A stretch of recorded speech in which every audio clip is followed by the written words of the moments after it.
শুভ বিকেল শুভ বিকেল এই দেখো আমরা মুরগির লেগ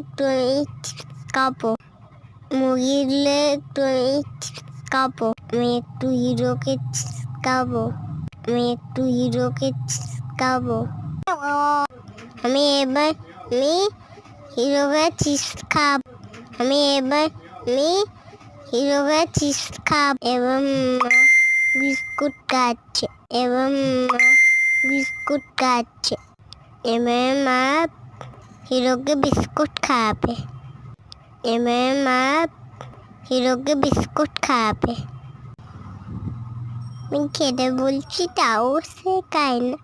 এবার মা বিস্কুট খাচ্ছে আমি খেতে বলছি তাও সে খায় না